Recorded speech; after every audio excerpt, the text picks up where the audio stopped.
Cowardice asks the question, is it safe? Expediency asks the question, is it politic? Vanity asks the question, is it popular? But conscience asks the question, is it right? And there comes a time when one must take a position that is neither safe, nor politic, nor popular, but he must do it because conscience tells him it is right. Every time our country stands in the path of danger, an instinct seems to summon her finest first, those who truly understand her.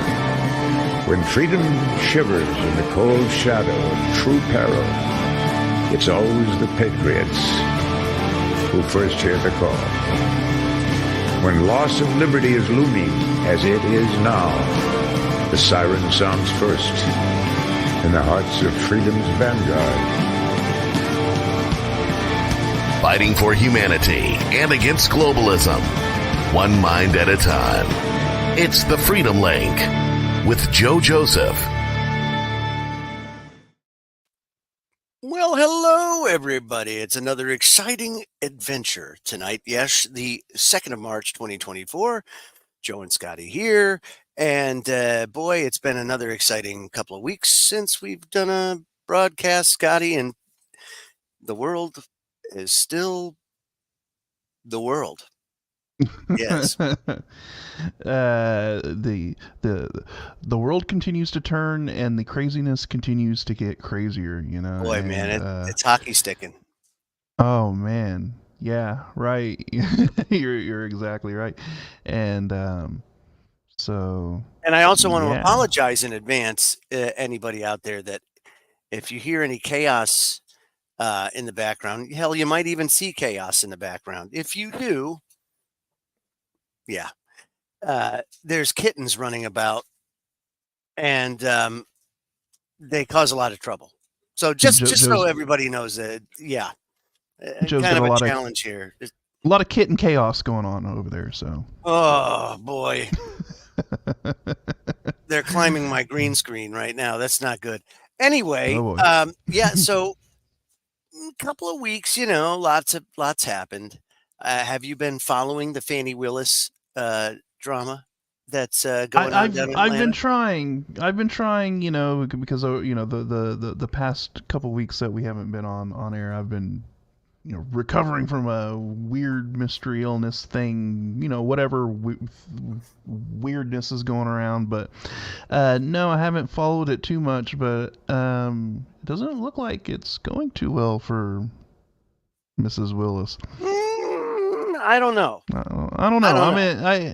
I don't know. Like I said, I haven't been following it. I don't know what's I going think the drama's on, gonna. I think the drama's gonna continue. It's just not the way we envision it or think about it. It's more along the lines of, you know, is she gonna continue or not?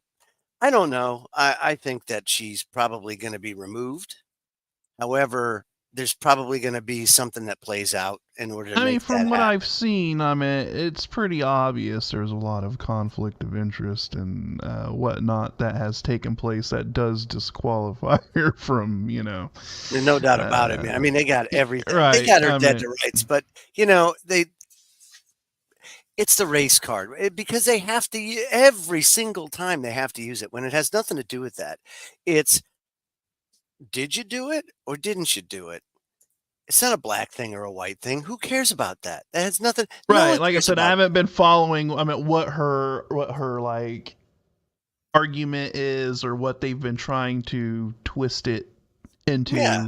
You know, to deflect from what she did. You know. Yeah. So, I mean, so you got that one thing going there, and then of course up in Manhattan, Trump was found liable for $355 million. Right now, there again, there's another. Interestingly enough, you know, you find out that down in Atlanta, there's a Democratic operative that's planted in the Atlanta DA's office that has been calling the shots, arranging meetings, communicating with the White House, things like that. So definitely not on the level, right? Right. And I don't care who it is. That's not how things should be done. Then you go up to New York, and it's basically the same type of situation where you have a DA or a attorney general that is just said it straight out right before she was elected. I'm going after Trump if I get elected. And she got elected. She Right. goes after Trump. Now, I'm not saying everything he's done is on the level. You got to be an idiot to think that you become a billionaire by being Mr. Nice Guy and It's following the all the rules. boldness and the brazenness of them to just basically come out and admit why they're going after them, and admit that they are biased, right? That's the reason why they're trying to put him in jail, because they don't like him, really. They don't like him He's for his kind of political, obnoxious. Yeah, and he's obnoxious and shit like that. Right, I get it. Yeah, right. You know. I get it. Well, the one thing that stands out to me through it all is the fact that they're telegraphing it well in advance. And not just that, it's a myriad of different things. Right. But there was a great piece by a guy by the name of Matt Pippenberg, right? Kind of like an editorial, but he kind of compared these control freaks, if you will, to children being in charge. And he called his editorial "What's next? What's next when policymakers can't hide their sins? What happens when they can't? Well, they can't. They can't anymore. It's like they are so, like you said, brazen, and almost a feeling of, I don't want to say invincibility, but there's certainly a swagger about them that they think they're obviously above us in so many different ways. And I'm speaking of like Miss James, the AG of New York. I don't think Joe Biden thinks anything. I don't think he can. He can't remember what he did 3 seconds ago. Right. But his control freaks, the control freaks that pull his strings and write his cue cards and all that kind of stuff. Well, guess what? They think they can do no wrong. I really think that they feel almost chosen for the role that they're in, and that they're going to change the world, and everybody's going to sing kumbaya, and we're going to get rich doing it. And that's of course one of the main drivers. And it's also like emperor's new clothes, right? You know, where they feel that, well, it comes back to, they feel that they can that they have the moral superiority to implement this on everybody, and that they know best for everyone. Yeah, and it's laughable. So you're right. So Matthew writes, "Children in charge. I'm reminded of the kid with his hand in a cookie jar while pretending his parents can't see him, denying his guilt despite the crumbs falling from his face. Again, it's almost comical, but there's really nothing funny about all the major economies crawling into a recession or denying recession in the USA, while all mental midgets from DC to EU play with bonds and inflate currencies. And you got currency wars going on and trade wars going on. You got all that stuff, among other things too.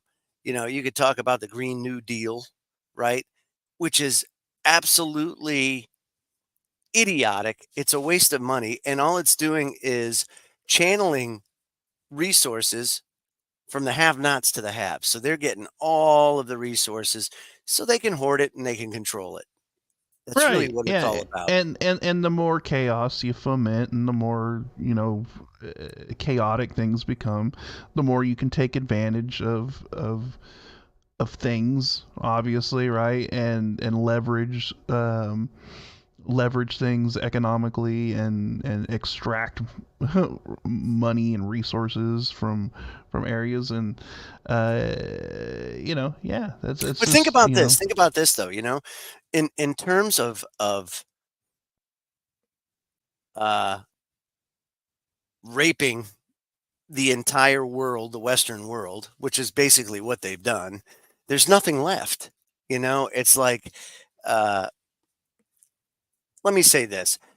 They speak out of both sides of their mouth because they're Right. at that point now where they almost can't continue down this path without there being some sort of ramification or repercussions There's that nothing left to pillage. We're getting to a right. point to where there's nothing You left to can't hide pillage. it. And You can't hide yeah. you can't hide the social um difficulties that society has. And when you talk about like socialism and social safety nets and all of that stuff, you can't have it both ways, right? You can't have something that say, oh yeah, you're free market, and then on the other hand, you're free market, but you get this, that, this, that, and then on top Right. of that, you have a self-inflicted or a coordinated mass migration. And it's not just here in the United States, it's Europe, right? Europe is being inundated with immigrants and refugees, and it's all money funded from like UN NGOs that go down to Africa, Right. they go down to Venezuela, and to South America and to Central America, and they set up routes. They pay people to move. Uh, Yeah, they they coordinate they coordinate all it of all. this, right? They coordinate these mass migrant movements and these caravans and stuff like that. There's a lot of excuse me, there's a lot of coordination and money and effort put behind a lot of it. You know, a lot of people get the idea that this is just like organic migration where all these people are just randomly coming together in all of these gigantic packs and Yep. forming these giant caravans and all of that stuff. Now there's a lot of a lot of resources and stuff going on behind it, and then not only that, you got the cartels and the human smugglers and but like you said, this is going on globally, and I don't think I think I saw something the other day where they said we haven't seen this much migration or this much movement globally of masses of populations moving into other areas since like back in the day, like the 1800s or Yeah. 1700s, something like that, which is wild to think about, Right. that level Well, let me of say movement. this. Let me say this. From a historical standpoint, too, you think about it. The Act of 1871, one of the major factors of the Act of 1871, which, by the way, incorporated the United States of America, but also created this ideal of citizenship, Right. was the mass influx of immigrants.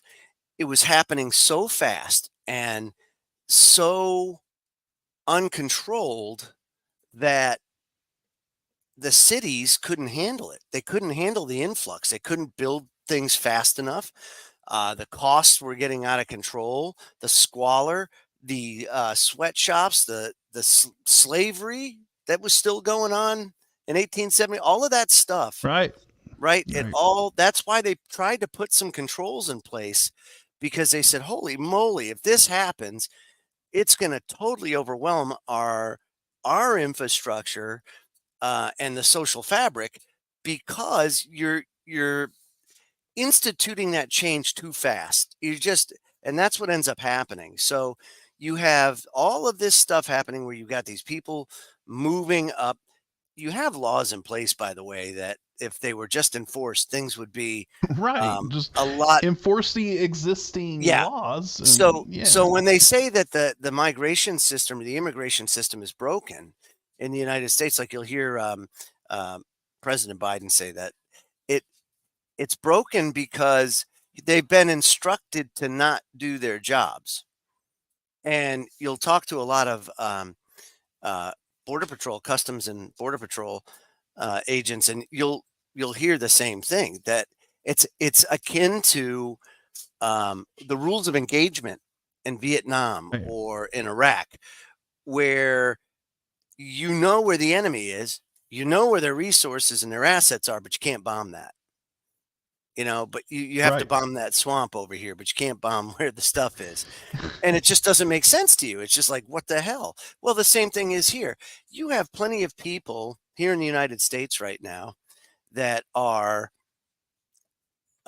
suffering and or not making ends meet. You've had stagnant wages for decades, since the 1970s. So there is plenty of people here in the United States that require the resources for which them being a citizen would normally grant them. But now it's going to people here that were, for lack of a better term, trucked in and then given a free ride to whatever destination they wanted. And then when they get to that destination, yeah, you probably have to sleep in a gymnasium for a while, but don't worry about it. We'll give you $1,000 a week, and then we'll put you up. Then we'll put you up in a hotel or whatever. Before that happens, Massachusetts is it's a right to shelter state. It's the only one in the country, right? They say that it's a right that everybody has a shelter. Okay, that's great. That's a wonderful thing. Somebody had a big heart. Lots of people had a big heart when that happened. I don't think they ever envisioned this kind of influx, because if you study the law, that's not supposed to happen.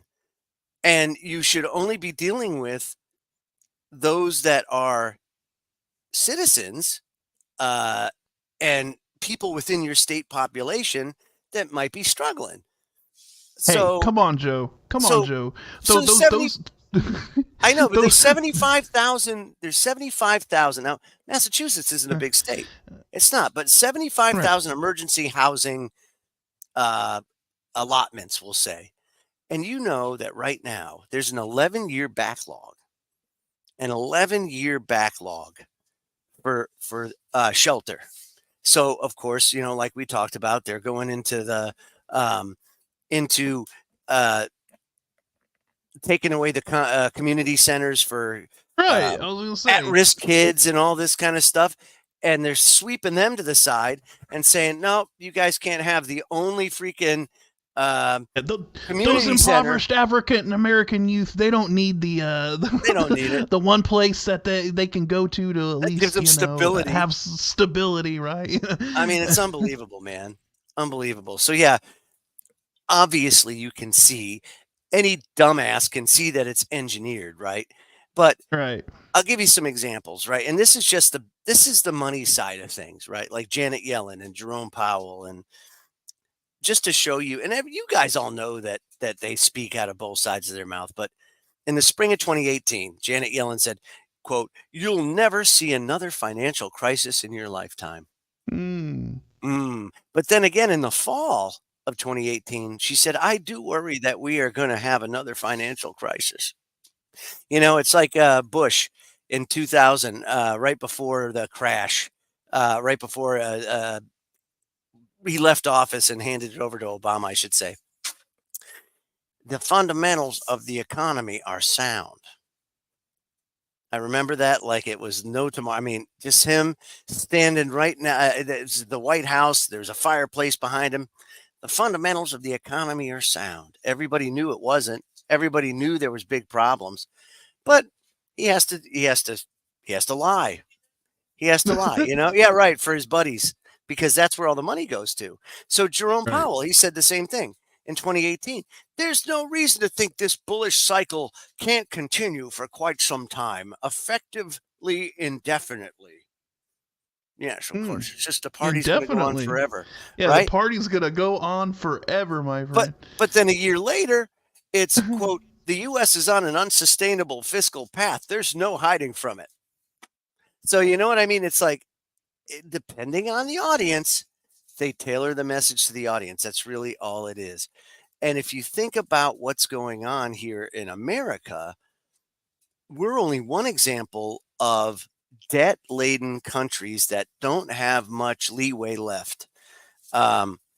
Italy is just totally encumbered by debt. If you take a look at the countries like Spain, France, you could go all the way around Europe, the UK, Scotland, just debt coming out of the ears.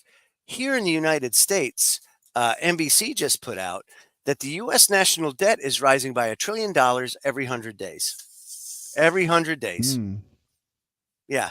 So if every 100 days, that means $3.65 trillion a year we're adding to the national debt. If that's, if you stay true to the 100-day counter, 3.65 trillion.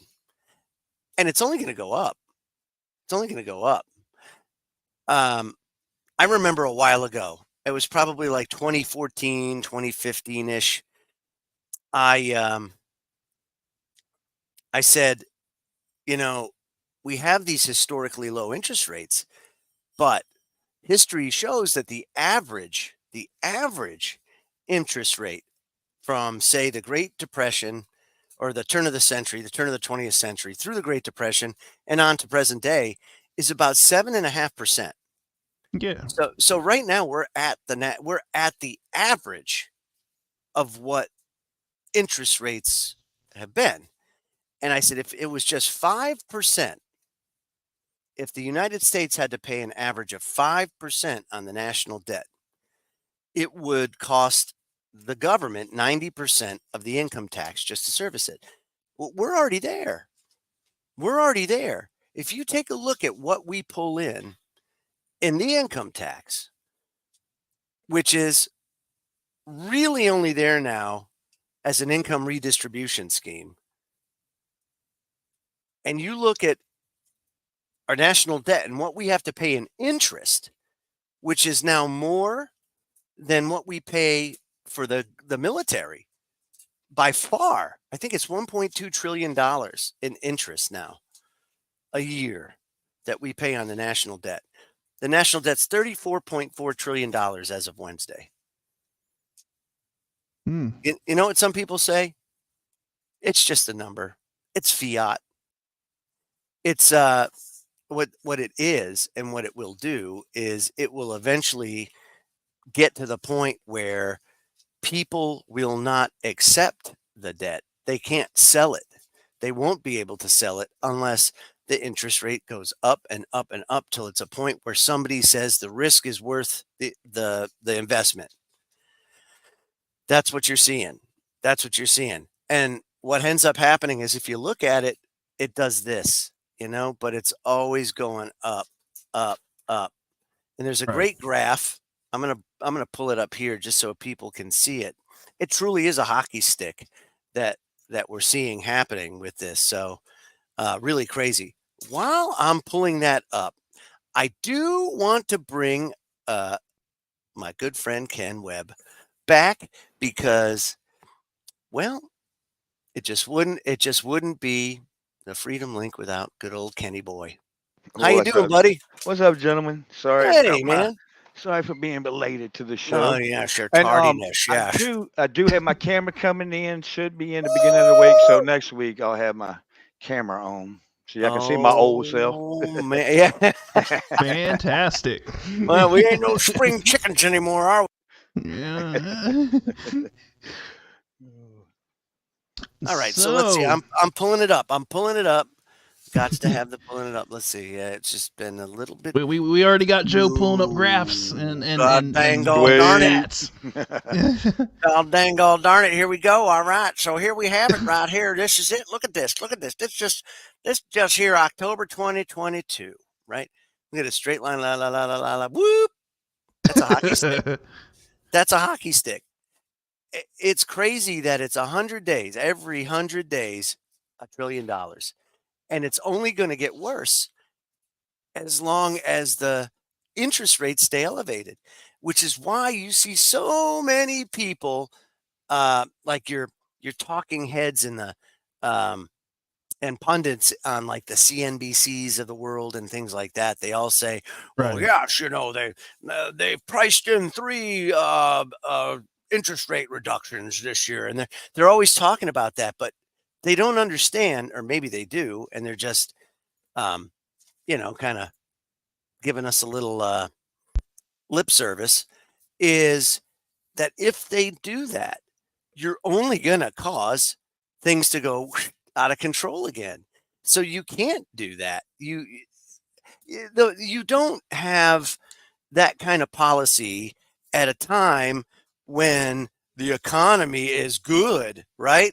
It's good right now. I don't know who for, not for me, not for you, but there are people that think that it's good. Yeah, they're not us. And they It's don't good for care. that And they upper. don't It's good for that care. up. Yeah, no, they don't care, man. Yeah, and it's only good for that upper echelon, that upper like that upper 10% that really holds all of the stock, right? In the stock market and that very upper slice of the pyramid are the one that's benefiting from everything. So yeah, the economy's great for them, but if you're the average Joe, no, And the it news ain't says it too, Scotty. right. And the news says, "Oh, it's great. Everything's going. It's going in a good direction. It's going to be all Mm-hmm. hunky dory. But be scared. There's people out there going to get you. They got people going all over the place with that news. They put the fear into you, but then they give you hope. Everything's good because the TV tell me so." Kind of stuff, and you're like, "Oh man, they talk it, they do it, they don't care." But everybody goes to the grocery store knows. You go in there and Right. go to the grocery store. Are you paying that electric bill? You're looking at your electric bill. Now, how did my Oh, electric bill oh, go? What? I know I even use less electricity, this whole water. month, and all of a sudden it's more? No way. No way. Yeah, These yeah, cats they shameless. out of control, out of control. And they think that the solution is wind and sunlight and what else? Alfalfa sprouts. That's right, alfalfa sprouts. They're going to save the world. I'm telling you, man. They're going to Hey, save the and world. those you got to get ready for those cockroach protein bars Cockroach too, protein man. bars. Just like Yum No, yum. just like Snowpiercer. That's what they should do. Maybe they could get people to actually get onto it. Get your own Snowpiercer cockroach protein bar today, and it should be like Snowpiercer. That's what they should call it, just so that Right. people can see like what that's all about. I could just have it. What do you think that tastes like? So you see that brown bar, right? Uh, how many people out there? How many people out there thought, I'll bet you that tastes like blank. And they were actually thinking about it in their head because I was like, man, what could that taste like? Not good. Mm. Not good. Yeah, it's like lemons. No, it's not like lemons. All I Certainly not know like is lemons. that look, if they just put together a great little marketing campaign on TikTok, they would have all Oh the yeah, make suckers it like out Oh the there man. grasshopper challenge. they'd be like, Eat a yeah. cicada bug. Yeah, that's well. Hey, dude, at least it ain't Tide Pods. We got that Yeah. going. So as Right. long as it's not Tide Pods, we're yes. Oh well, that's the brain just gave me the that grasshoppers are actually toxic. Please don't eat grasshoppers. They chitin. Yes, they have a toxin in them called chitin. Did anybody know that? I didn't know that. No, and Okay, you know Mm-mm. what? I probably wouldn't want to eat one anyways after it's been in a field full of pesticides. that's right. So, It's a Monsanto yeah. past pesticide. Yeah, yeah, you're right All about right. that. So okay, so you got the idea about the debt. It's not good, right? No. Right. So the only way to make that go away is to tax it away or tax it away and introduce austerity measures or tax it away, introduce austerity measures and um, even more austerity measures. Yes, because that's basically what they're doing. Now they're going after the gig workers. And the reason why I say that is because you look at the last, oh, 10 years or even 5 years. Ken, did you ever think that when YouTube started and we were using it as a platform for change and things like that, did you ever see it morphing into what it is today where people are making millions, hundreds of thousands, millions of dollars uh, putting themselves online and putting it out there? I mean, I never envisioned that monetization would get like that. No, I knew it was big from the get go. Honestly, because I was in it and I seen how it was building, and the other like social medias and other video sites were they were just lacking. I don't know what it was. It was a good draw because I think they had a lot of social kind of side to it back then when they started. And yeah, when they actually sold it to Google, I was like, oh, they ain't Yeah, buy it just to that have was it. a sad day. Yeah, I knew it was all over. It was like, yeah, things are gonna change. But they ended up, yeah, with the revenue stream and stuff like that, which I kind of thought would come because I knew they were gonna have to make some kind of a deal. But the more they focused in on that, the more the social side of YouTube, where it was like, we had groups where you could chat, talk, just like you would on a Facebook or anywhere else, sharing Right. videos within the group, or all kinds of things that they had in there that were way better. But they started slowly taking all of those out one Yep. by one, and then next thing you know, oh, then all these videos that's been up for 15 years, all of a sudden, you know, Poof. yeah, they're gone. They're gone. Yep. Bill Gates talking about the vaccination stuff. They took that was the last one they got from me, and they yeah, for some kind of medical stuff, and they took the video off of there. And I was like, it was nothing but of Bill Gates talking. He said it, I didn't. you know. You are spreading misinformation, Yeah. Mr. Kenneth Webb, and but no, I mean, look, it is interesting, right? How things have evolved, and um, I think like Joe said, you have people that now like their entire career is based off of being like a social media influencer or a streamer or or something like that, and that these people have a lot of influence and sway over the population, right? And it used to not be like that, but now like you said, with the way the monetization is, um, if you're streaming on Twitch, if you're streaming, YouTube used to never be a streaming website, but now they've jumped into the, they've been doing it for years now,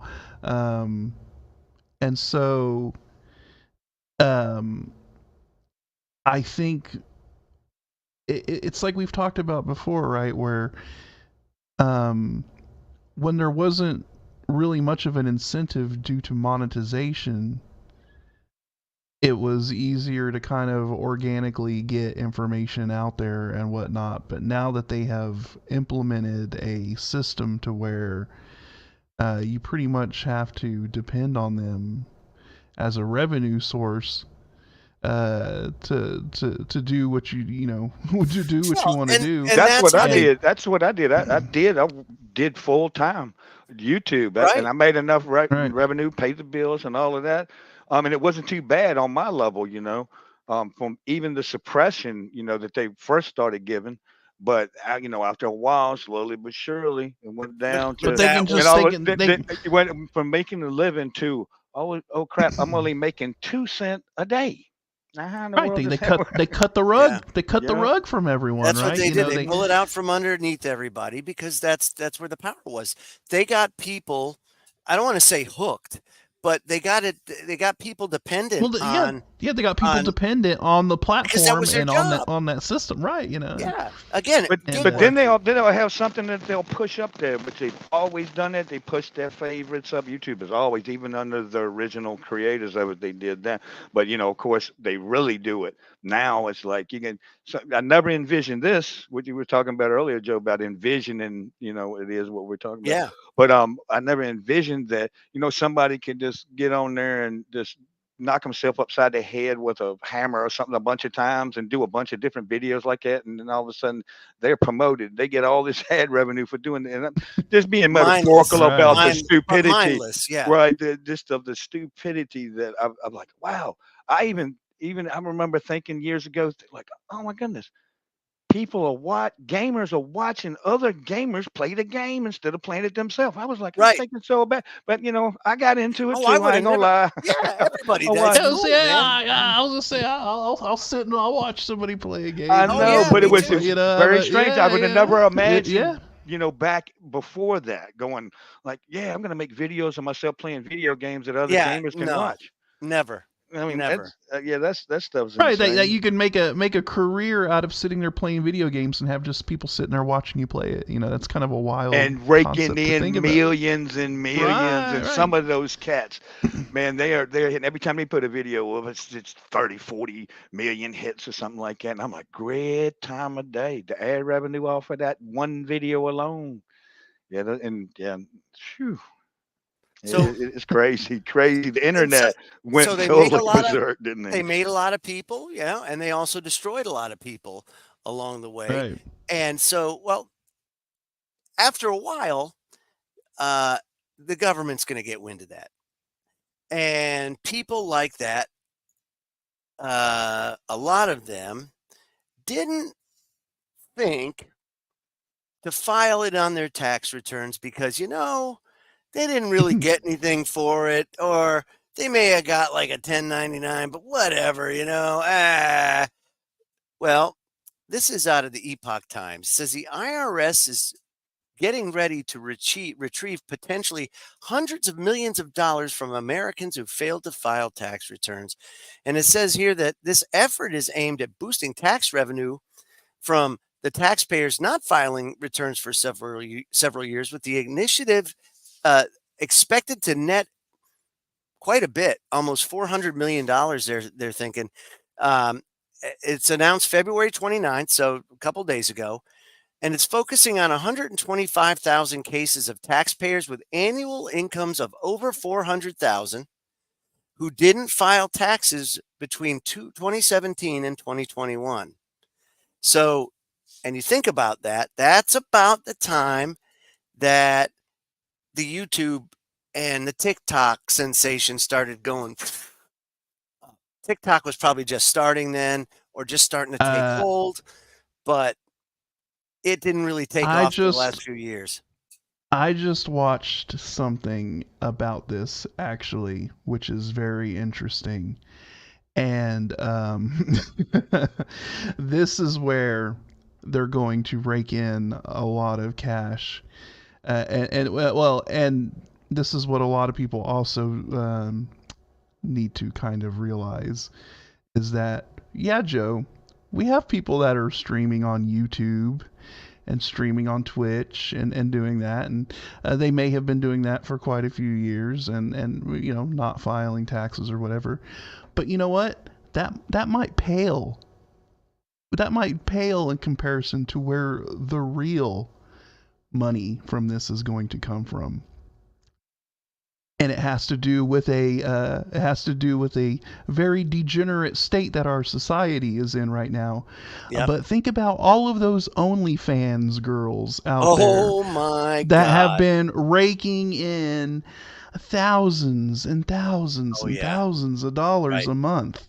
That have not been reporting that on their taxes. And quite a few of them have, because if you notice, a lot of the squatters, say down in Atlanta and in other major cities, if you notice, a lot of them are OnlyFans.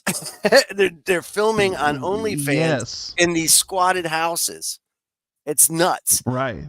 So let me go off and say, let me tell you this here. It says the IRS said that it was tipped off by various types of third-party information, indicating that these taxpayers received taxable income but failed to file a return. Joe, I have inside knowledge on these tips. These tips were coming from 4chan. These tips were coming from 4chan. There was an organized effort, from what I've heard, that, because we have all of these e-girls and these OnlyFans girls running around, this culture of OnlyFans girls, there was a little bit of an operation put together saying, hey, maybe we need to report some of these girls to the IRS and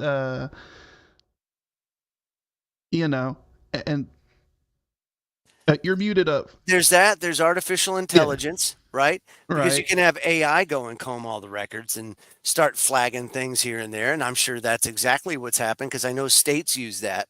Now, And so I guarantee quite in a this bit. article when it refers to that the IRS was receiving tips and all of this Tips, stuff, it's all that this was 4chan part based, you of, think?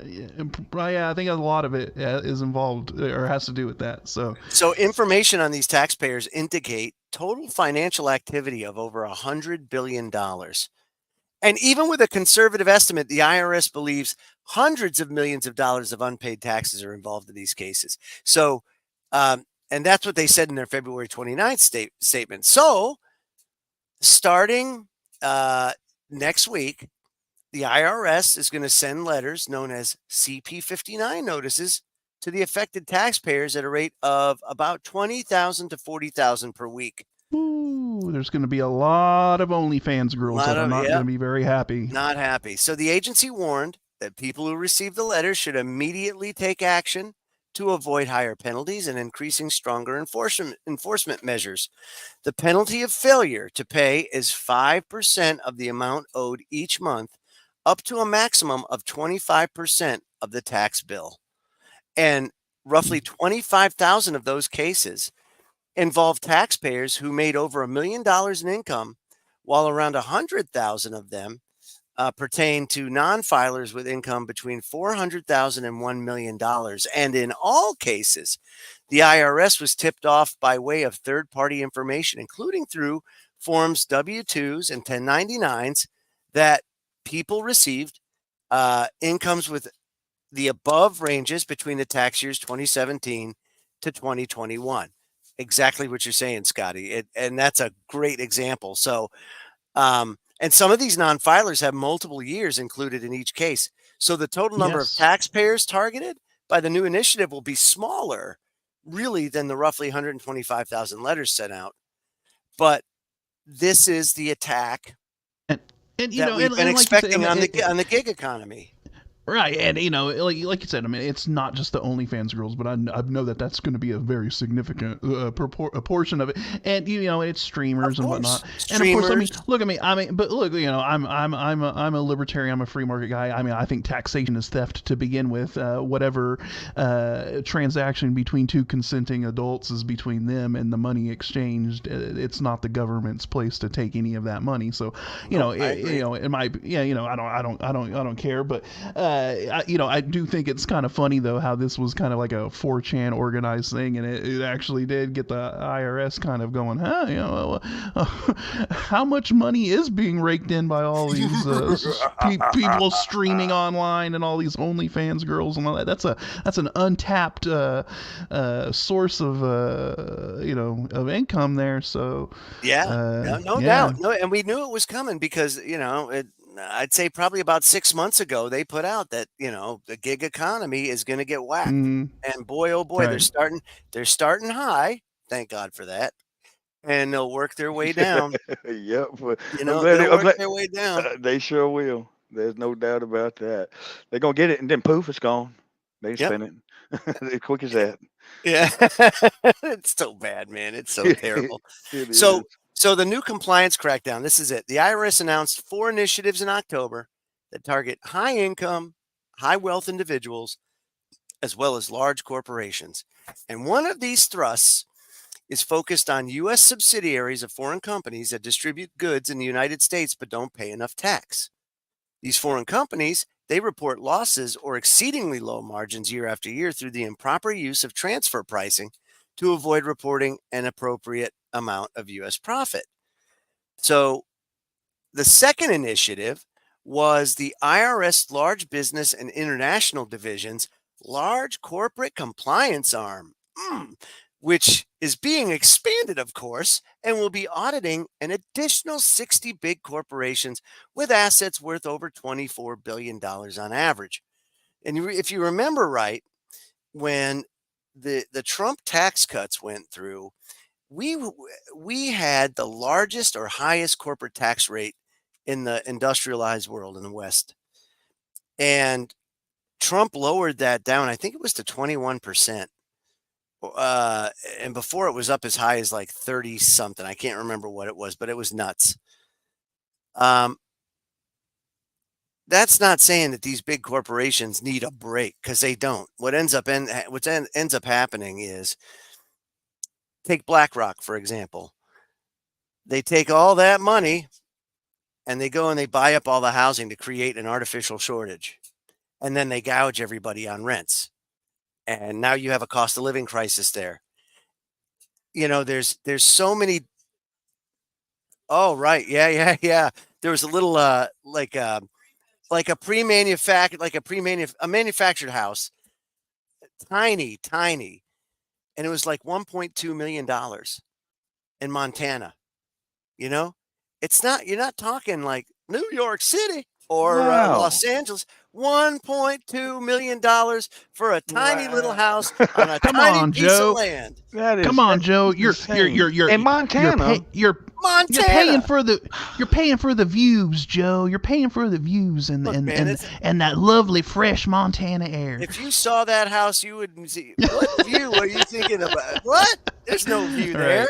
Right. 1.2 million. That's crazy. The owner even said, I may even take it as high as 2 because I know I'll get it. $2 million. Crazy. Wow. So there's money. We just don't have it. All these billionaires and control freaks have it. And the other one that has it, the other sector of at least in the United States, is the baby boomers. So the baby boomers are now basically all in or getting close to, if not, retired. And they are sitting on probably the most wealth of any generation that has come before them or will come after them. So you take a look at that. There's going to be a lot of inheritance as these baby boomers pass away and they inherit it, and that inheritance trickles down to the tune, they say, $62 trillion. $62 trillion is the number that they say the baby boomers are sitting on. That is a potential revenue stream.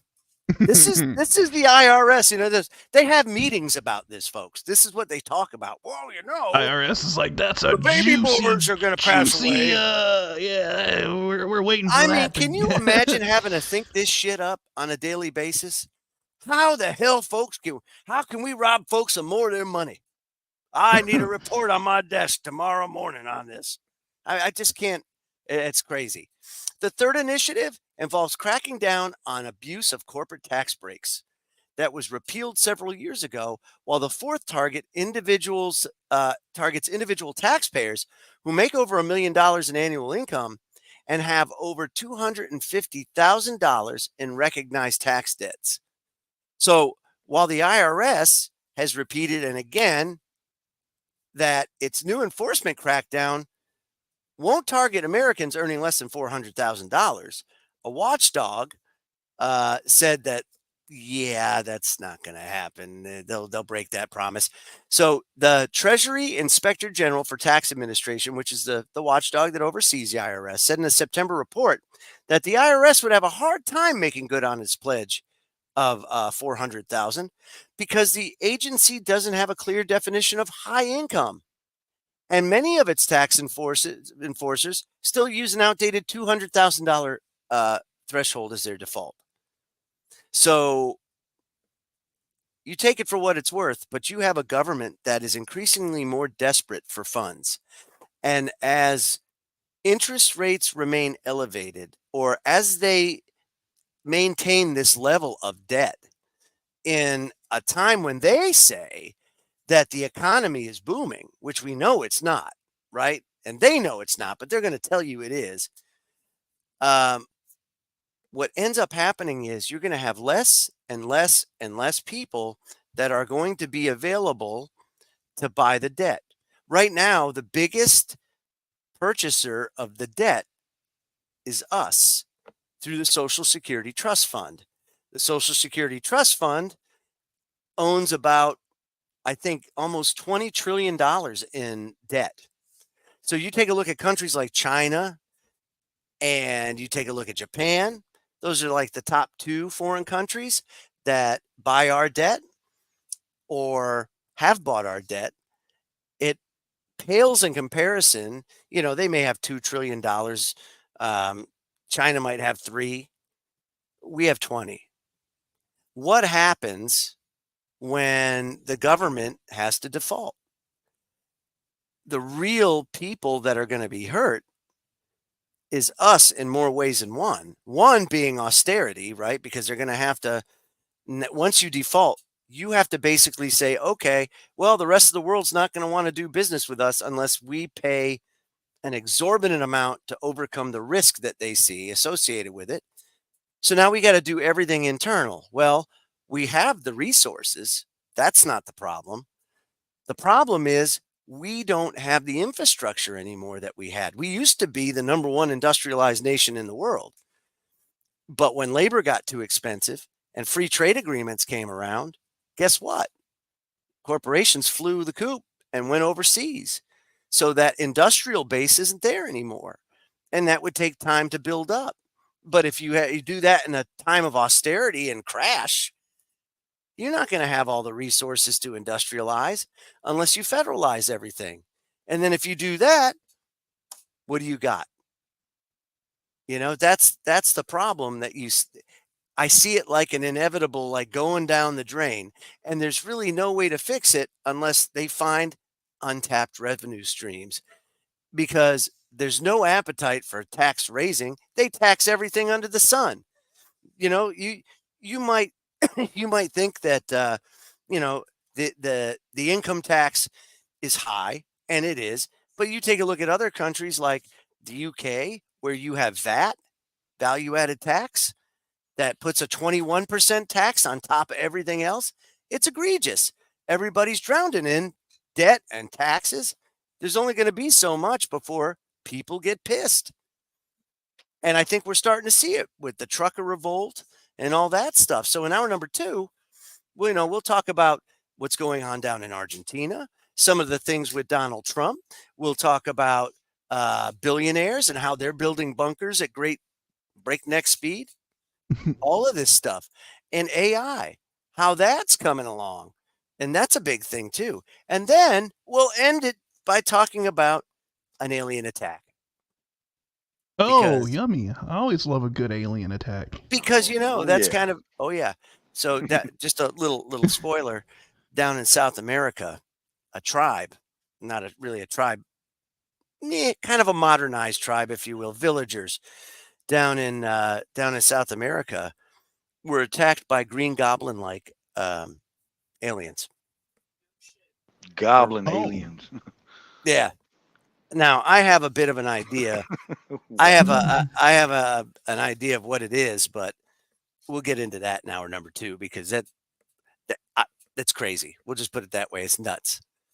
And then, of course, some of the medical intervention, the latest with the medical intervention, because there's more medical interventions coming.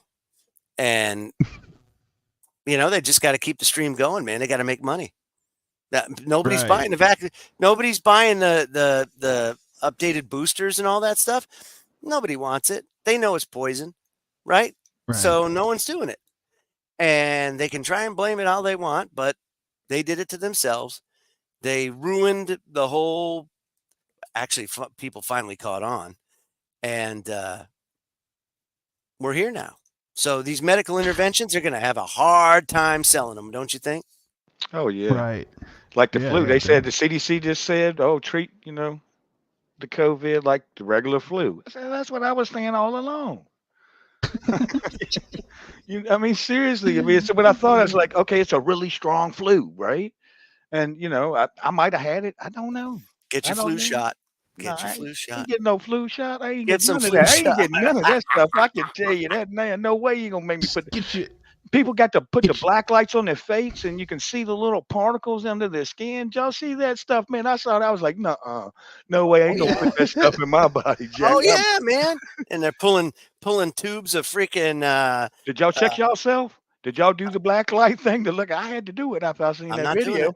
I'm not doing it. I'm good. I was scared.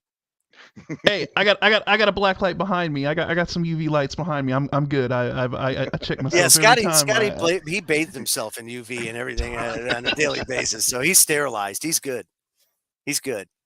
So hour number two, that'll be good. We'll talk about that. I think it's interesting that there's a lot. We're back in that. It's an election year, and you're going to have Right. people that are going to put forth some boy who cried wolf scenarios. And all I can tell you is remember this. If you take away anything from the Freedom Link, just remember this. It never happens the way you think it's going to happen. No matter how good clairvoyant you might be, it's going to come out of left field, something that you would never, ever, ever think of or dream up of. So if you can think about it, it ain't going to happen. All right? Whatever it is, it's going to be mayhem. That's all I know. Warmer weather, because you ever notice the summer times on the election year? Oh, man, it's going to be off the hinges out there. Yeah. Yeah, you definitely that you can kind of predict, right? Is there going to be civil unrest? Yeah, more probable than not.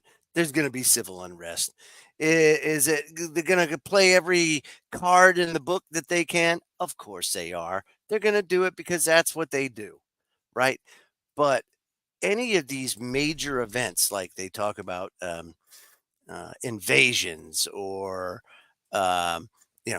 the Russians are going to use a tactical nuclear weapon. Those landmark events, the big ones. Yeah, just remember those landmark ones. It never happens the way you think it's going to happen, and you never expect it. I mean, you could theorize about all of these things, a possibility and everything, but when things happen, it's always out of the cut. It's like, oh, what? The only guy I've known that ever called something like that was Alex Jones. When he was talking about 9/11 6 months before it happened. Right, you know what I mean? Cooper touched a base on a lot of that stuff as well early on. Oh yeah, Bill Cooper. Yeah. Mm-hmm. But those are the only two guys that I know that ever nailed it like that, and that's because they did the research and figured it out through the planning documents and all this other crap that no one really. Corporation and all that. I get it, but they wised up to that now, so it doesn't. It never happens the way you think it's going to happen. So just one of those things. Just always take that kind of stuff. Don't take it too seriously. But when you see the billionaires building their bunkers, you know that something's coming. You just don't know what it is, right? That's kind of how I look at it. Mm-hmm. And we'll talk about that because they're all building them. There's even documentaries on them, like in the Ozarks and things like that. They're building all these castles and these in the mountains, and there's a bank for every 80 people out there. It's absolutely crazy. We got to go to break, but when we come back, more Freedom Link, hour number 2. So don't go away. KGRADB.com. We'll be right back.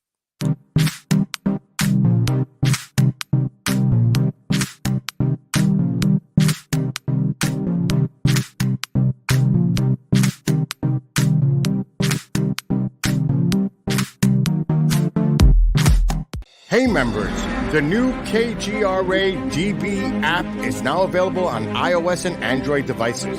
Gain on-demand access to any KGRA DB programming. Download any show directly to your mobile device to listen or watch on the go. Go to the App Store and search KGRA DB. Did you know 75% of Americans are chronically dehydrated? If you struggle with focus, run low on energy, or when it's time to finally sleep, you simply can't, this can all be linked to dehydration, and Fuel Up has the answer.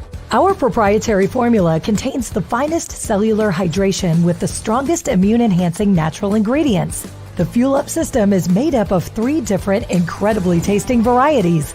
Wake kickstarts your day with a jolt of caffeine. Play boosts focus while hydrating your cells. Rest not only helps you relax, but also rejuvenates your cells while you sleep. Here's what our clients have to say. I really don't miss my coffee, and you can tell the difference. So I'm going to take it for the energy. I'm going to take it for the play. I'm going to take it, all day. And it works. That's the thing. It works. We love it. Take the Fuel Up Challenge now, where we offer a Feel the Difference money-back guarantee. Fuel Up for life.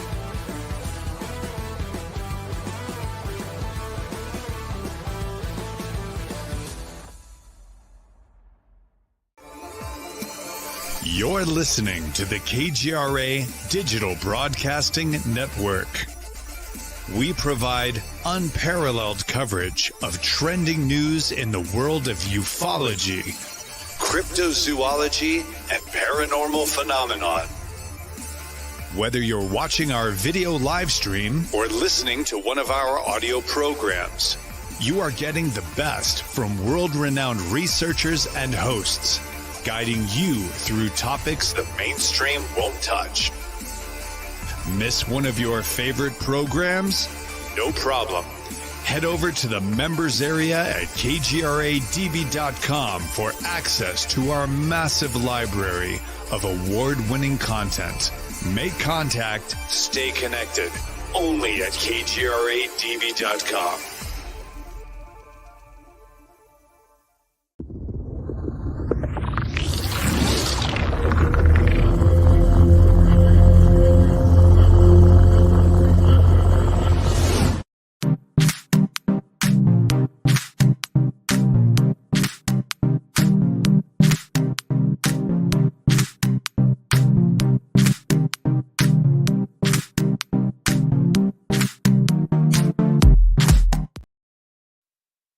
Well, it's hour number 2 of the Freedom Link. Scotty's here. Ken Webb is here. And man, I'll tell you what. The billionaires are building their bunkers, and they're doing it at breakneck speed. So remember, hour number 1, we talked about the debt. We talked about how things are hockey sticking, kind of getting out of the control of these control freaks. They always talk about the Great Reset, but I think that's going to be a little more of a challenge trying to pull something off like that, unless you really have some sort of collapse that would force people to be, shall we say, convinced that it's the right thing to do. So you've got people out there kind of fighting back. You also got, like I say, the billionaires building their bunkers. Before we get to the bunkers, I got to bring up Mr. Milei down in Argentina. So he went and introduced his omnibus bill. And of course, as soon as he did, all of the like the labor unions and everybody, you got to remember the labor unions run Argentina. They run it through the Congress. They're Peronist in nature.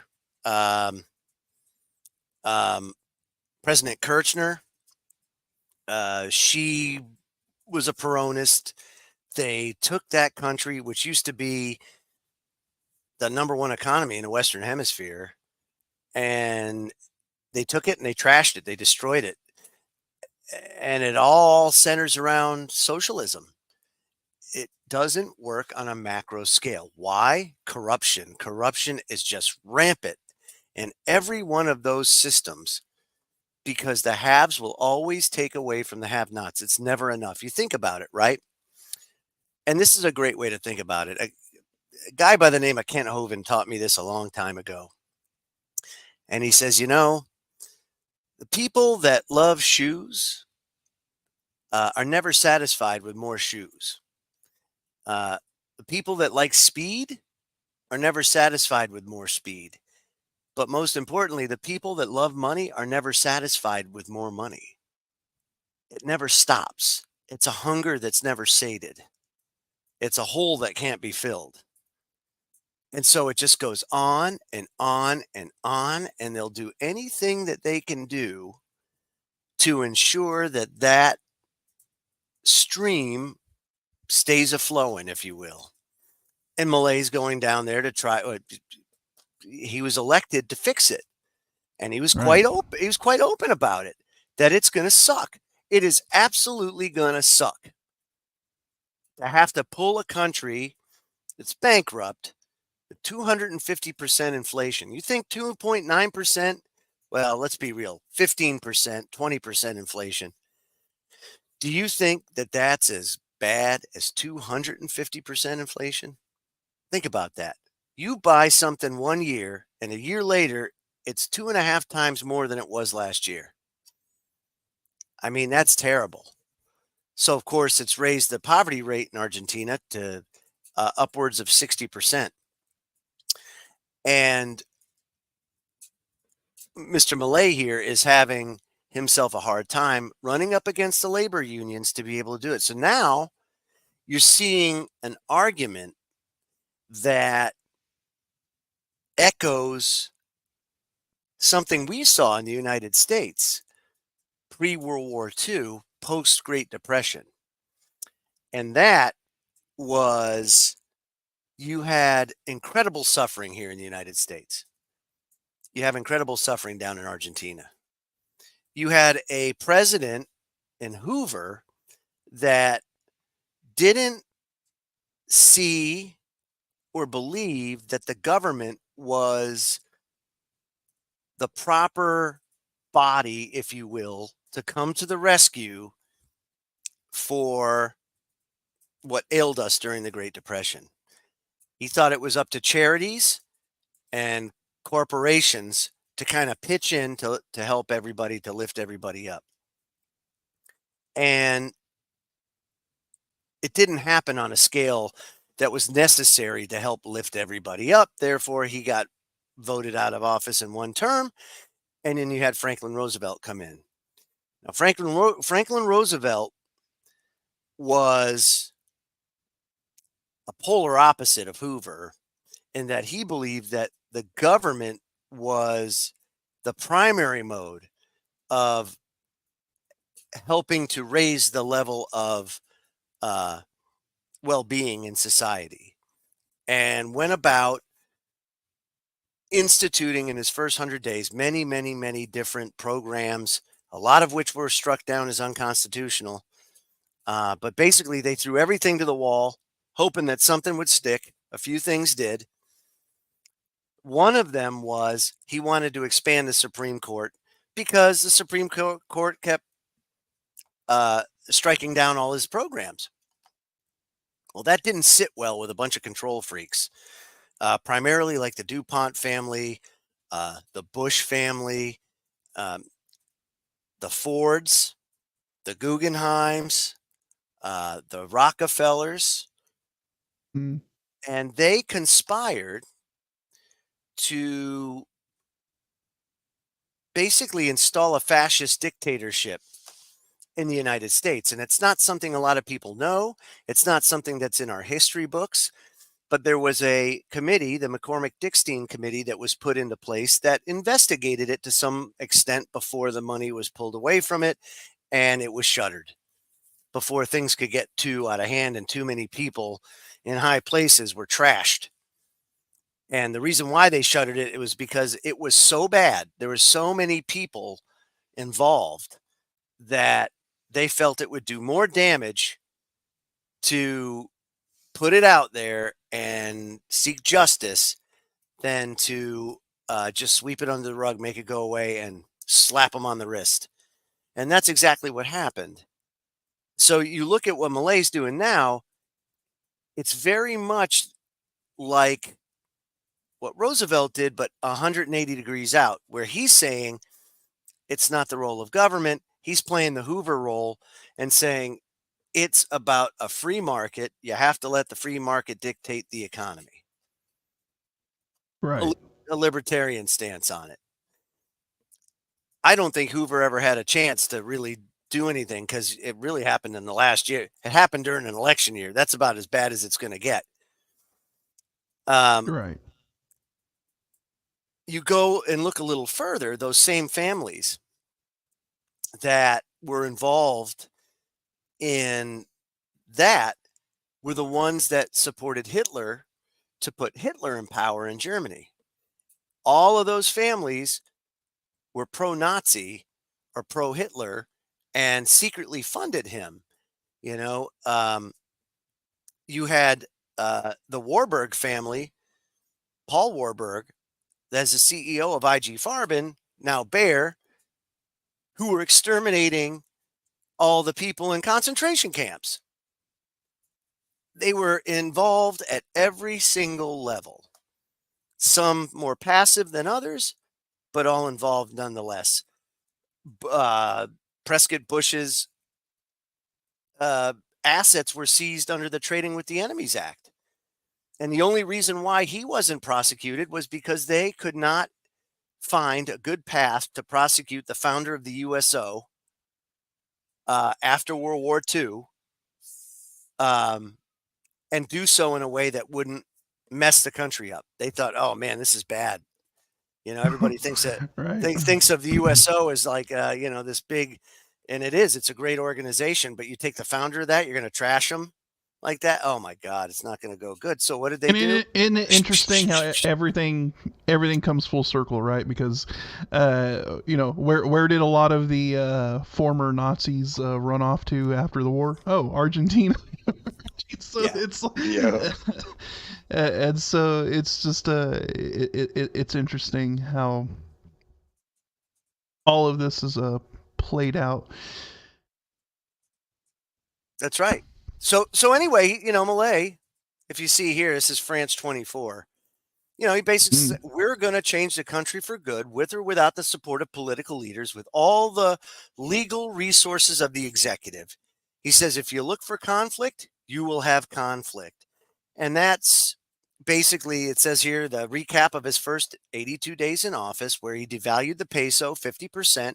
He slashed the state subsidies. He just recently closed down the main so in Argentina, the main news outlet is state run, and it has been since Perón instituted it in 1945. He just cut it off. He's like, man, this is bad. It's like all the labor unions are using it as a propaganda platform. We're closing it. Took the funding away. That's exactly what has to happen. It says here, I ask for patience and trust, he says. It'll be some time before we can perceive the fruit of the economic reorganization and the reforms we're implementing. And he's right. Nothing is going to happen.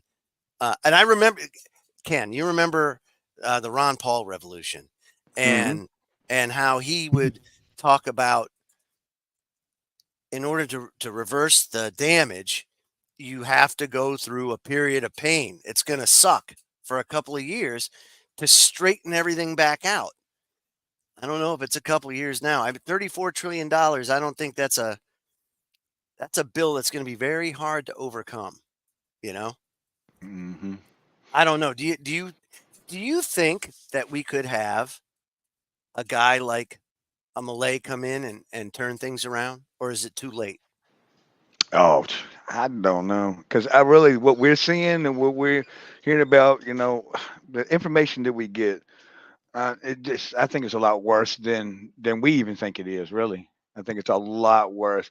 Yeah. Than it is. But can it be turned around? Yeah, just like them, they have a lot of natural gas. They got all kinds of resources there in their country that they could turn around and turn a profit. It's all about who runs the country, who can control it, and somebody taking over like that to take, grab the bull by the horns and do what needs to be done. Because country's like a business. You want to make money, you want to take care of your workers, which are the people here, and the better you do that, the better the economy is going to be. How do you do it? How do you do it with the amount of social welfare that people are dependent on? I would think go into a certain direction. Start off with the things that we know we can turn around, things that we can, they could get rid of in their country, like the same thing as our country, that we could get rid of, that we don't need. The Festivus thing, that's gone. We don't need all that wasted stuff. Oh, Come right, on. yeah, that's right. Come on. No, that's gone. That's a wrap on it. We could cut so much, and make for ourselves and be an exporter of energy again. Things like that in our country, which they could do the same thing in their country with all the resources they have. Right. Just started going in a direction, but could we turn it around? No, because there's always people there who want to mess it up for us. Can't just do it the right way. They want it all and they want it now. That's what it is. Right. It kills me. It's just like, come on, we could all, just imagine, like we talk about, the homeless and people starving and stuff like that. And it's like, you just go to a daggone any of your all you can eat buffet restaurants. Plenty of food out there. It's just how it's being handled and managed, There's plenty of stuff. Well, yeah, there's plenty of ways, things that we could fix before we would even have to consider touching some of the social safety nets and whatnot, right? Like, dude, you could reallocate like 2% of the defense budget, and that would be like, could you imagine, like, solve the housing crisis?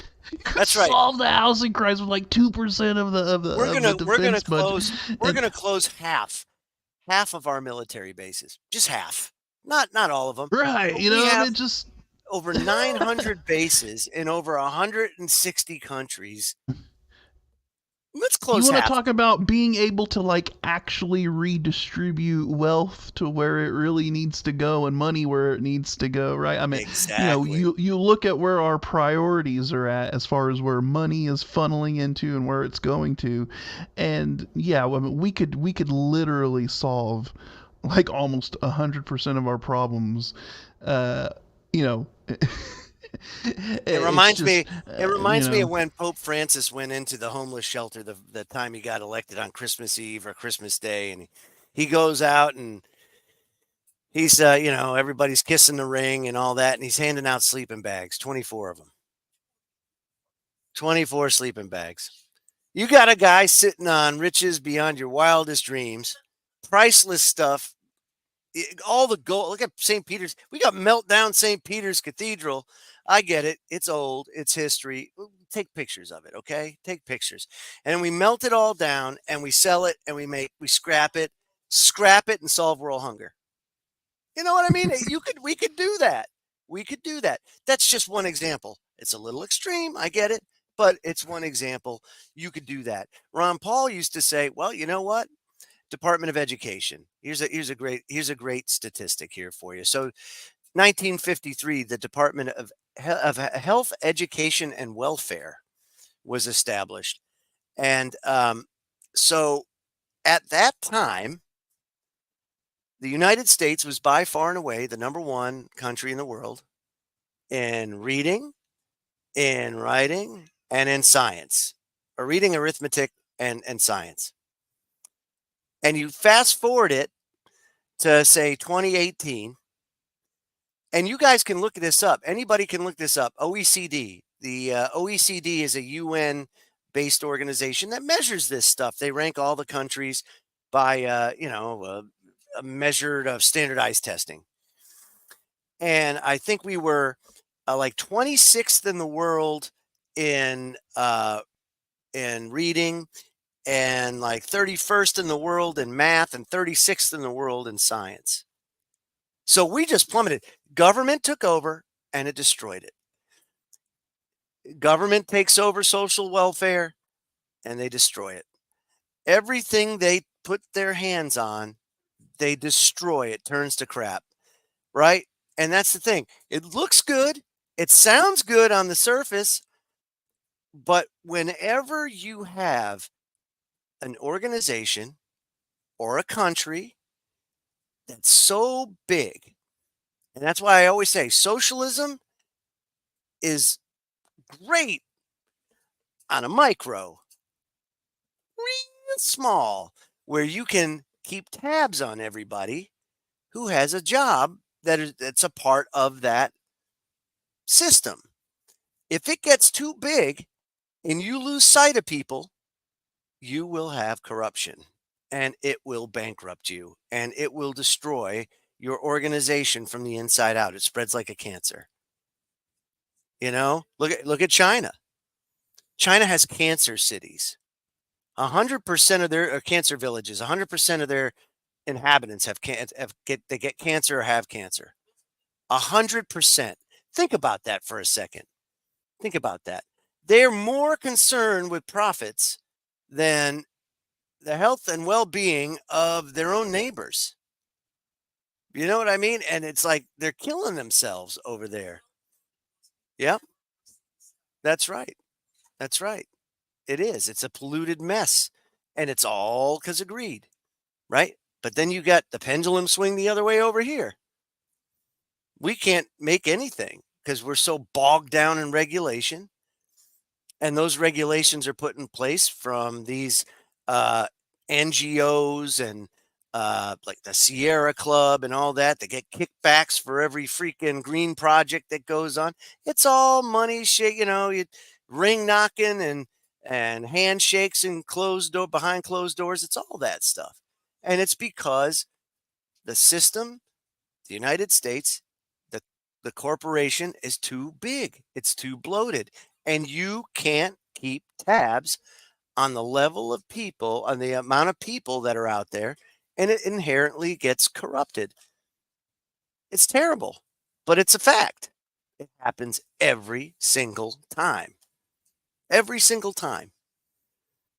So that's why you have people like Mark Zuckerberg, like the Walton family, that have decided that they don't like the way things are going, and they're building their bunkers.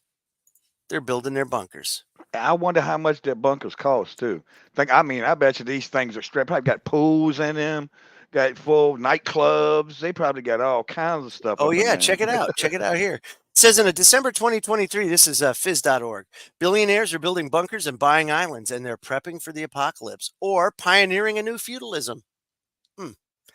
So it says here, Wire reported that Mark Zuckerberg, the billionaire CEO of Meta and one of the foremost architects of today's social media dominated world, has been buying up large swaths of the Hawaiian island Kauai. And Priscilla Chan and Zuckerberg, that's husband and wife, they're making the Kulau Ranch, which will most likely cost over $400 million to complete. The estate stretches over 5.5 million square meters, is surrounded by a 2-meter wall, and is patrolled by numerous security guards driving quad bikes on nearby beaches. Hundreds of local Kauaians who work on the property, but precisely how many, you don't know. And anything they do, covered by a non-disclosure agreement. You know? Yeah, you can't do that as a regular citizen. Wired subheading hones in on the Zuckerberg Kalau Ranch includes plans for the massive underground bunker. Seems to be the detail that picks everybody's interest, right? Doomsday bunkers are becoming a common sight, it says here, and pop culture. You've got The Last of Us. You've got Tales from the Walking Dead. You've got the Netflix film Leave the World Behind. And at the same time, you've got the public interest. There have been preppers for years that have been building bunkers in their places, you know. But the Zuck, he's got quite a pad. And I wonder, is that the same Hawaiian island that the fire took place on? Don't know. I don't know. I don't know. Would it surprise you? No, it wouldn't surprise me because I remember that was a thing that was being talked about when the fire did occur, is because a lot of people were talking about how Oprah and the Zuck owned a lot of land around that area. So you know what? Yeah. You know what it says? It says here that the property, several oversized mansions are on it with a combined footprint of a football field. So that's the size of the mansions, pretty big. Has at least 11 tree houses connected by rope bridges, machinery dedicated to water purification, desalination, and storage. It's got its own power plant. And it's also got a indoor grow house that can make between 5,000 to 10,000 pounds of food a year. And so much more. It's crazy. You look at Larry Ellison, Oracle CEO, same thing. He's got a private Hawaiian island, and same thing, doing the same thing. Oprah Winfrey, she bought a 163-acre estate in Maui back in 2002. And she's buying land a little bit at a time, nice and quiet, to where now she has over 650,000 square meters of land out there. Like I said, Larry Ellison, he bought the Hawaiian island Lanai back in 2012. And then Frank Vandersloot, the billionaire, he purchased a 2,000-acre ranch just south of Zuckerberg.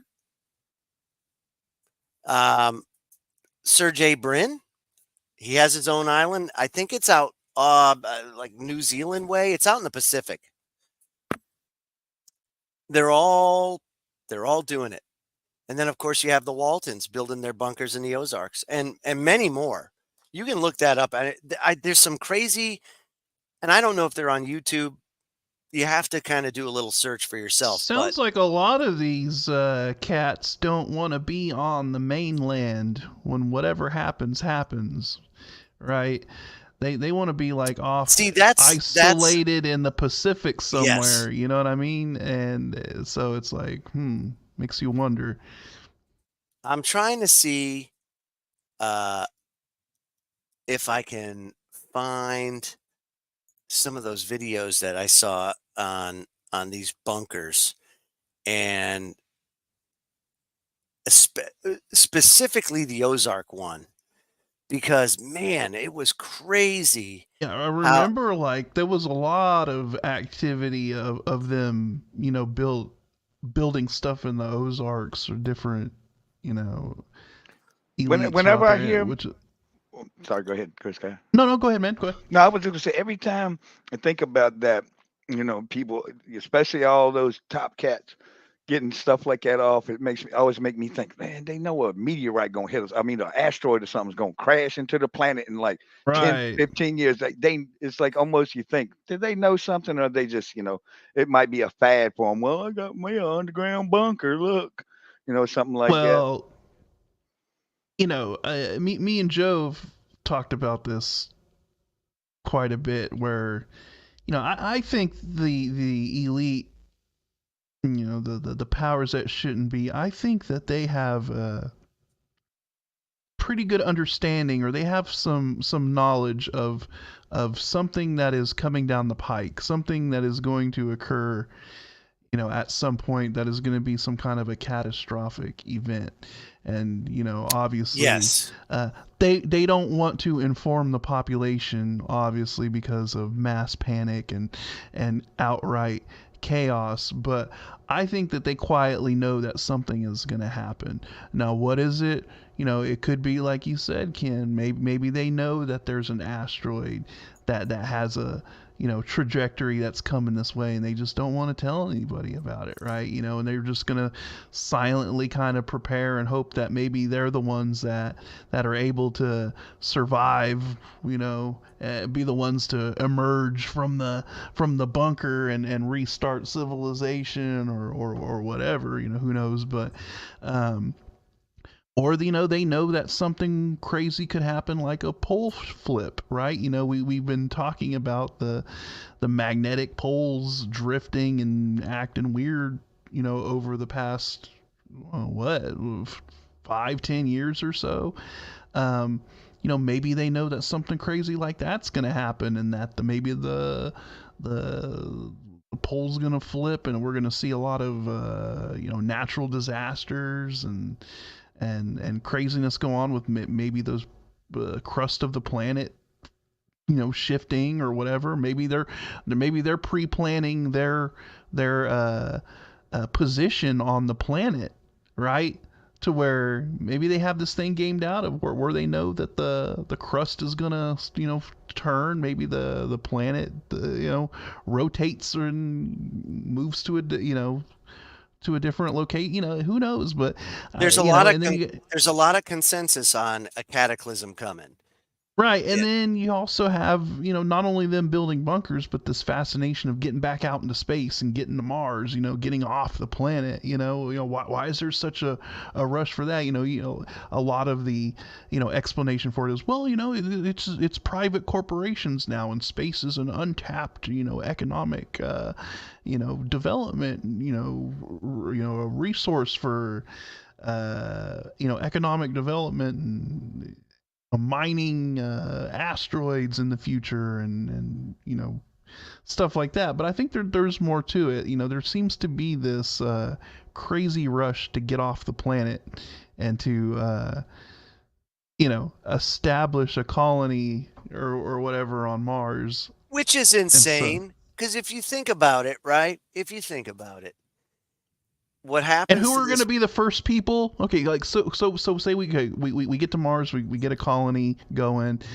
We get this private space sort of a gig going, to where we have these corporations, running people back and forth between Earth and Mars, let's say, in the future. We make it that far, right?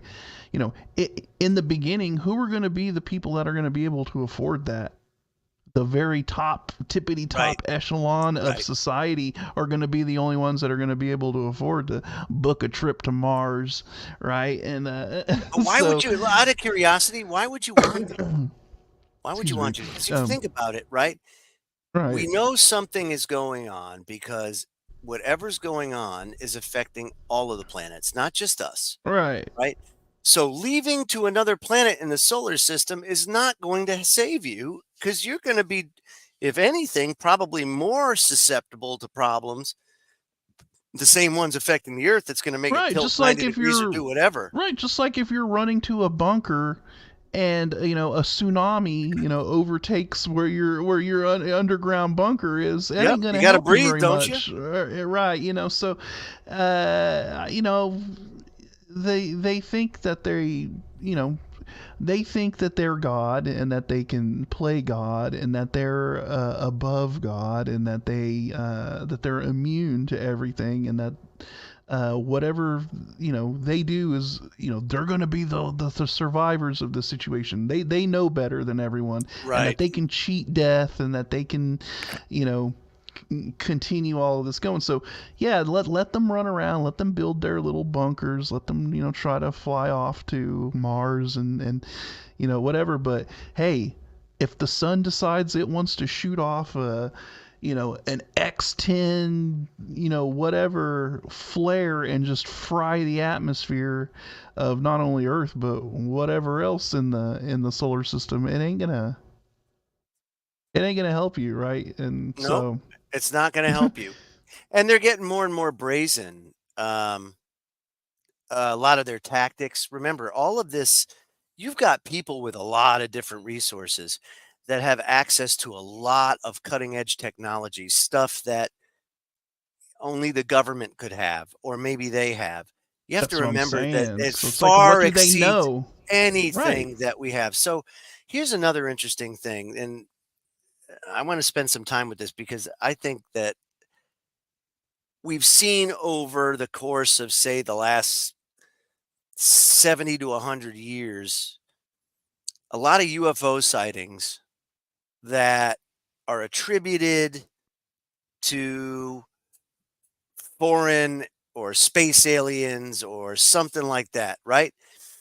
When in reality, probably humans with an advanced level of technology.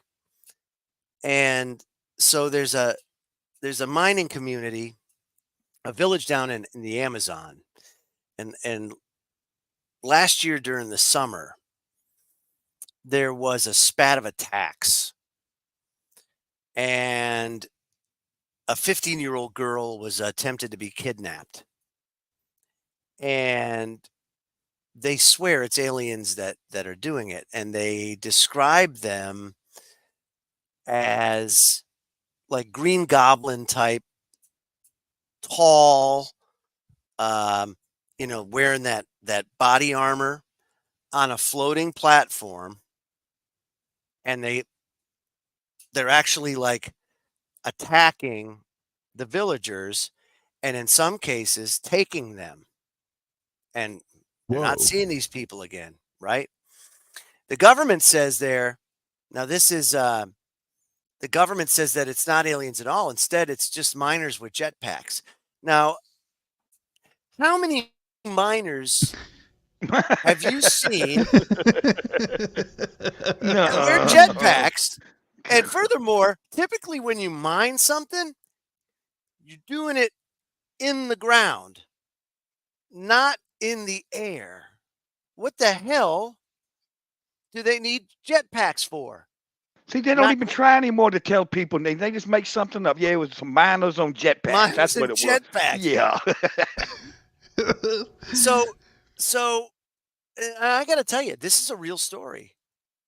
And it started in northern Peru. The villagers belong to a group called the Ikitu tribe. They say they've seen these strange tall figures floating in the air. They're taller than 6 feet, and they can't be hurt by weapons. These guys, they're villagers, but they're kind of modern villagers, almost like Right. I would equate them to say like, you know, like the people Like a that live clan of people. in Yeah. Australia, in Alaska. You know Right. how you have like the Indigenous group the kind of indigenous, thing. exactly. They Right. have electricity. They live in houses. They What kind of got weapons do they guns. have? Oh, they They have got guns? they got shotguns and rifles. They got all that stuff. Okay, so they saying that they had not affecting the Yeah, goblin thing. didn't affect them. Didn't affect them. So the villagers asked the police to protect them. The police came and said that these tall figures aren't aliens at all. They're just miners using special equipment and jetpacks. Now, a jetpack's a device that lets you fly using a very powerful engine. They're not quiet. Jetpacks are not quiet. They're And noisy. who has jetpacks? I mean, like They're expensive. Exactly. I don't know no whole group of people. I don't even know one person got a jetpack. No, and here's the other thing. They need a lot of fuel. Jets, they use a lot of fuel. So no one on this earth has ever heard of a miner using a jetpack. I know, like what are they doing? Here, Greg, put on the jetpack and go plant this TNT on the side of the mountain. You know, oh, right. Man, I so don't know. so on July 29th last year, these aliens who are on quiet, hovering platforms that when you shoot them, they don't get killed, are swooping down and trying to take people. And this isn't the only place where they've been seen. And they're attacking them. And they're attacking them too. And they're attacking them too. Right, yeah. Yeah. So I got a theory on that. And where I first heard this story was Redacted on YouTube. And you got to check that channel out only because he does a good channel. Does a lot of good work. And I really like the stuff he puts out. The theory that's being put out there is they're rich people that have their henchmen that put on their special suits and on their floaty devices, right? Almost like, during World War II, they had flying saucers. The Nazis were messing with anti-grav and counter-rotating mercury to defy gravity. The Foo Fighters, things like that, right? Not the band, but the actual floating balls that all the B-17 pilots saw all the time. So this technology exists. It has existed for some time. We just don't have access to it because we're not worthy. But so you think it's just some sick? I think it's organ harvesting. Yeah, I think it's like organ some sick harvesting. rich dude that's like out there, or some group of some rich organization that's just going out there and like snatching these indigenous people out of the or the forest, harvesting their organs, drinking the blood, all that stuff. Yeah, right. And and then they're out there, wearing some kind of crazy suit or whatever, and these people don't these people have no clue what they're looking at, right? They have no concept of the but they're modern. Technology. I would say that would be the case if they were like wearing grass skirts and and all that stuff. Well, yeah. They're actually but what I'm saying is people. they're encountering a technology that they've never seen before, something that they can't explain, and so it's weird, man. But that's the thing. They need bigger guns. They need bigger guns. Test that theory out. See how good that suit is. Get them a Barrett 50 caliber sniper rifle. Pop one of them cats from see how tough that suit is. Yeah, I know. Exactly. I get it. Now if they stand there and that bullet bounce off and they're just like standing there, oh goodness. That's what happened. There's nothing. It didn't affect them at all. And that's what's so crazy. But everybody's so quick to say aliens. Look, I've seen enough of Sasquatch now to know that Sasquatch is real. And it's not human. And I've seen enough non-human skeletons and elongated skulls and things and stuff to know that we're not alone. And that prior to the great cataclysm that happened last time, there was different races on this earth. And I'm not talking about black and white in the color of your skin.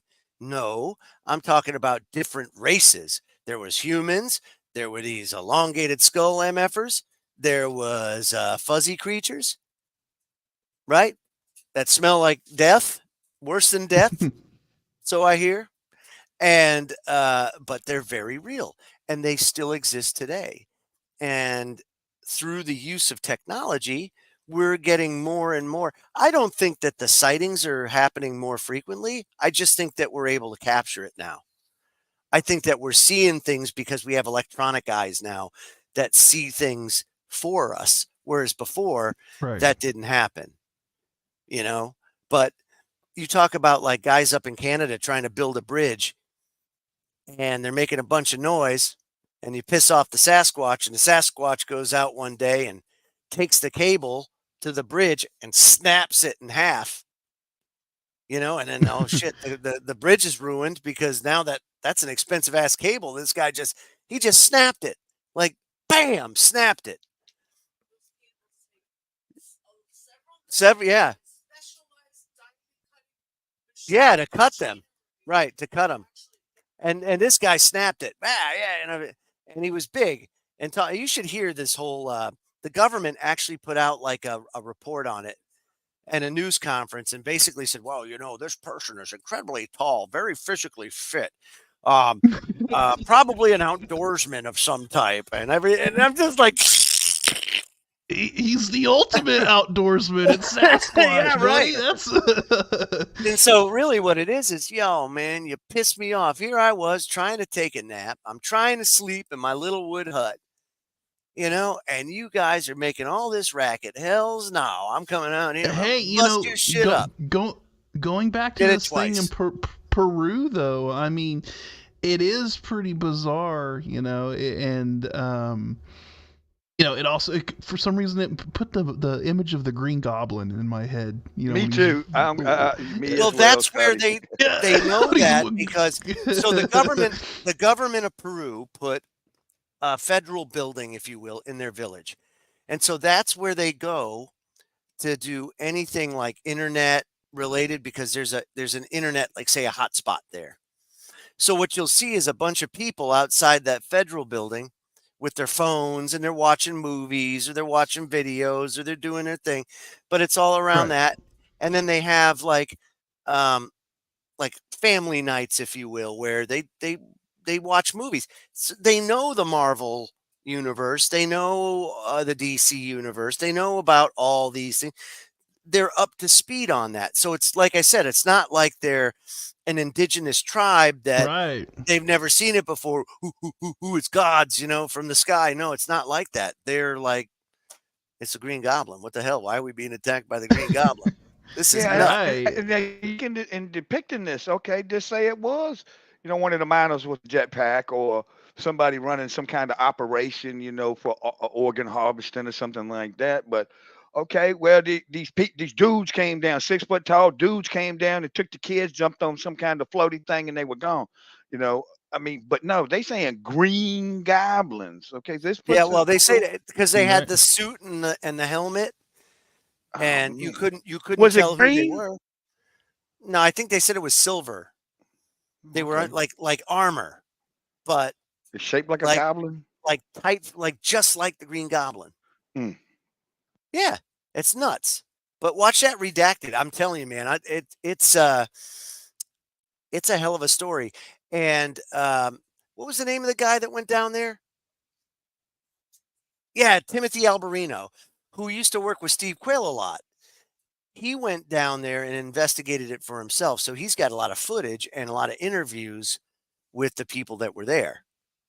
And kind of also reminds me of the story. I think it was in the 60s. It's one of the famous sort of alien stories. I think it was like the 60s or 70s of the people that were like held up in their house, and they literally had like a firefight with these aliens, and it kind of reminds, you know, because they were wearing the silver suits, and they kind of like had a Green Goblin sort of look to them or aesthetic or something, and it kind of reminds me of that in a lot of the same ways where they were saying that they were firing bullets at, you know, firing shots at them, and they weren't dying and things like that. So yeah, and the people that he talked to, you know, he made sure that he talked to people that didn't know each other, didn't interact with each other, but their stories were consistent across the board. So there was no real variation between them. They all had that commonality. So they weren't lying. They saw this, they experienced it, but they don't know what it is. They think it's aliens. Okay, it's aliens. It doesn't matter. It's screwed up. And it's not miners with jetpacks. That's just straight up ridiculous. Yeah, But it is. that Yeah, whatever it is, like you said, regardless of what it is, it's wrong. You figure they would Right. set up some kind of defense or try to get one of them catching one of them mugs up in a net or something and think about interrogate it. them. You know, Think about it. In China, I'm not gonna sit if why I'm there. I'm not gonna sit around and let so bunch of dudes rolling around with some suits on or green goblins or whatever well, it is. I don't care. why do I think Mm-mm. it's more like that? Because there's examples of governments, right? China. China openly organ harvests. They have a population of Uyghurs that they go and they harvest their organs out. Here in the United States, for us common folk, if you need an organ transplant, it could take years, if ever, you get an organ before you die. Typically, most people die waiting for an organ. They just don't get it in time because that availability is not there. In China, a month, 30 days, 60. What do you need? I need a liver, man. I drank myself to death. Don't worry. I got just the liver for you. Here, come here. See this guy right here? Yeah, this guy, he looks like he's got a strong liver. But here's Doesn't the he? question, Joe. Here's the question I have for you. Why do you think that they would go through all of the trouble of using some sort of unknown technology like a hoverboard or something like that just to kidnap some indigenous people? When they could just easily just send in like a group of like ex-military guys or Great some question. contractors or whatever to just go in there and kidnap anybody that they wanted. Why go through all the trouble of freaking them out by floating down on some hoverboard The and only thing wearing I this could think special of armor, is the only thing I could think of is to be seen. It's to actually be seen and have it like to make it such a spectacular, unbelievable event that that it's not believable. that it's not believable. Yeah, something like And then it's miners with that's the jetpacks. only way that these people could describe it is that somebody flew down or something flew down into I don't know. Well, but think about it. Like the cattle mutilations and all that happen that quite often. Why on earth? First of all, if an interdimensional being or somebody from another galaxy far, far away gets here, they obviously have the technology and are advanced enough to where they don't need to do specialized surgery on a cow and then leave it. Right. It's like, come on, that's you not. would think that they would then have do the it ability to just repeatedly over years. Yeah, you would think they would just have the maybe- ability to just scan it, right, and get the information that they need. And I'm thinking, right, at a minimum, and I Well, don't know, what do you think, Ben? maybe they're one of the lower branch aliens that ain't advanced enough yet. So they first time here, they're gonna check out the animals on there. Then they do I mean, something I to guess, the but cow. I mean, I don't know. I was just trying to come up with a reason to make that plausible. Why would they do that? I don't know. Because you think about this. I think if you're advanced enough to where you've achieved interstellar travel, and you're able to make it to Earth, that you would have the technology to just like run a scan on an animal and know what was inside of it without having to get your hands all nice and dirty and get all up in there and cut them open and all that stuff. So I don't know. who is doing that or what is doing that? That's the question. Yeah, exactly. That's the question. And because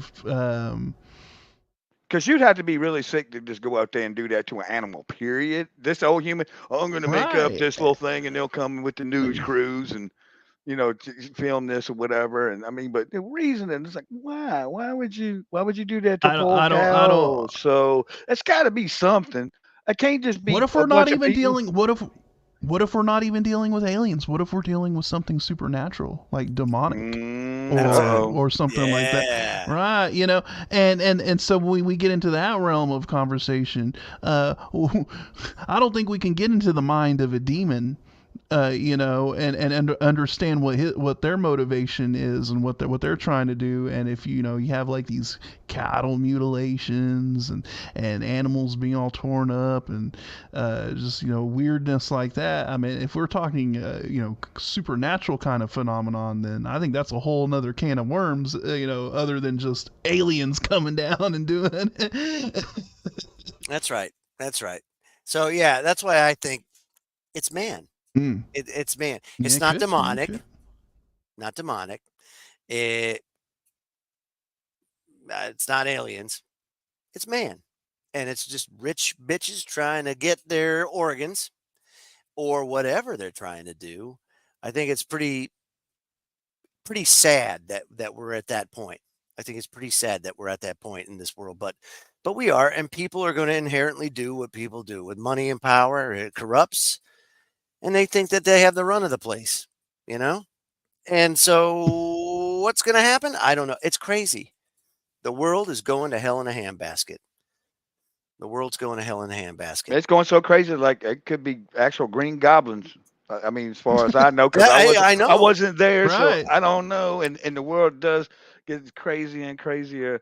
So I'm getting to the age as I get older that nothing seems to really catch me off guard. I don't care how crazy it is. I'm just like, that figures, because it's so much, and there's so much we don't know, and we're never gonna know.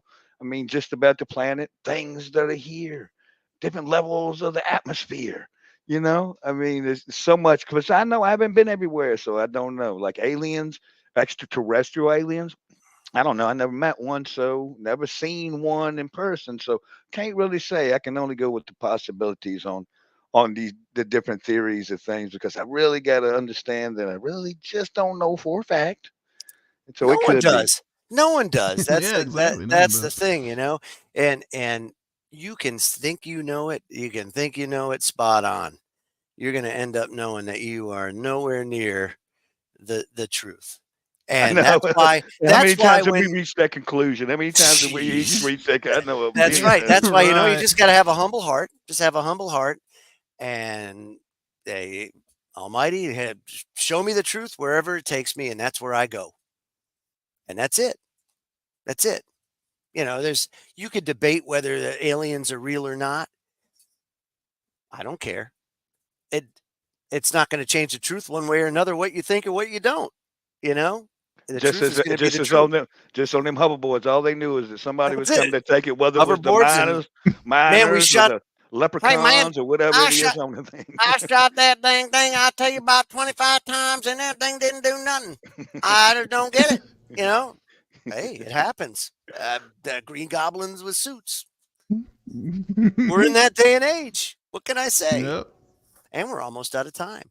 2 hours. Dunsky. Fast. That was fast. Very It fast. did. It was blazing fast. Blazing fast. Yeah, and I don't want to do anybody wrong, and go over time like I did.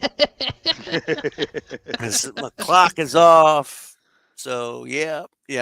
But no, it was great having you here, Ken. And of course, he's going to be here next week, in full living color. Oh yeah, that's right. That's right. Absolutely.